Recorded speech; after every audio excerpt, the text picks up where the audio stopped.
एक गुरु और शिष्य जंगल से होते हुए अपने गांव जा रहे होते हैं। अंधेरा काफी हो चुका था। शिष्य ने अपने गुरु से कहा कि गुरुजी, काफी रात हो चुकी है, अगर आप कहे तो आज की रात यही आसपास के किसी गांव में गुजार ले।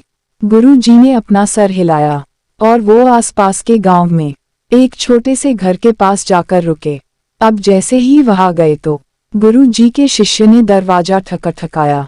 उस घर से एक गरीब आदमी बाहर आया तो गुरुजी ने बोला, हम अपने गांव जा रहे थे, लेकिन काफी रात होने के वजह से हमने इसी गांव में रुकने को सोचा। क्या हम आज रात आपके यहाँ रुक सकते हैं? गरीब आदमी बोला, हाँ क्यों नहीं, आप दोनों अंदर आ जाइए। अब जैसे ही गुरुजी अंदर गए, उन्होंने देखा कि उस आदमी के घर में बहुत ज्यादा गरीबी थी। गुरुजी ने उससे पूछा कि आप काम क्या करते हो? वह गरीब आदमी बोला कि मेरे पास बहुत सारी जमीन है। तो गुरुजी ने बोला, अगर तुम्हारे पास बहुत सारी जमीन है तो इस तरह से क्यों रह रहे हो? वह आदमी बोला, यह किसी काम की नहीं है। गांव वाले बोलते हैं कि ये बंजर जमीन है, यहाँ पर कुछ भी नहीं उगाई जा सकती है और वह फसल उगाना बहुत बड़ी बेवकूफ़ी है। गुरुजी ने बोला कि तुम्हारा गुजारा कैसे होता है? उसने बोला कि मेरे पास एक भैंस है जिससे मेरा पूरा घर चलता है। ये सुनने के बाद गुरुजी सो जाते हैं और रात में जब सब लोग सो रहे होते हैं तब गुरुजी अपने शिष्य को उठाते हैं और उस गरीब आदमी की भैंस लेकर अपने गांव चले जाते हैं। शिष्य अपने गुरु से पूछता है कि गुरुजी, कहिए आप ये गलत तो नहीं कर रहे हैं? उस गरीब आदमी की रोजी रोटी इसी भैंस की वजह से चलती है। तो गुरुजी अपने शिष्य की तरफ देखते हैं और मुस्कुराते हुए आगे बढ़ जाते हैं।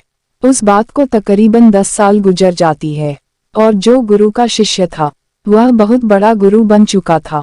तो एक दिन उन्हें उस गरीब आदमी की याद आती है कि मेरे गुरु ने उस आदमी के साथ अच्छा नहीं किया था, मुझे एक बार चलकर देखना चाहिए कि वह आदमी अब किस परिस्थिति में है।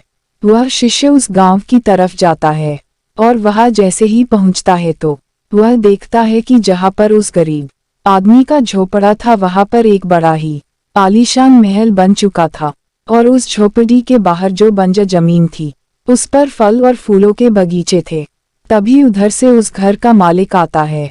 शिष्य उसे पहचान लेता है और उस आदमी को बोलता है, तुमने मुझे पहचाना? मैं अपने गुरुजी के साथ आया था, हमने एक रात के लिए आपके यहाँ रुके भी थे।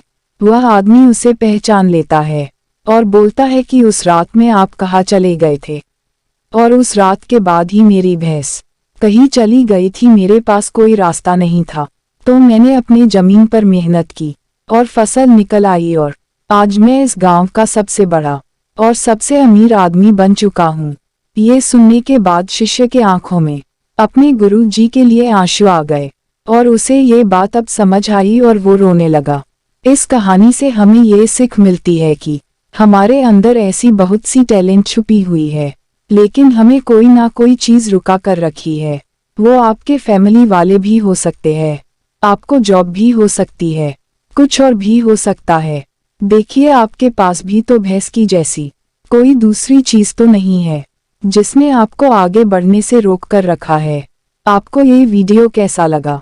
आप हमें कमेंट के माध्यम से बात सकते हैं और ऐसे ही वीडियो को देखने के लिए हमारे YouTube चैनल को सब्सक्राइब जरूर करें। धन्यवाद।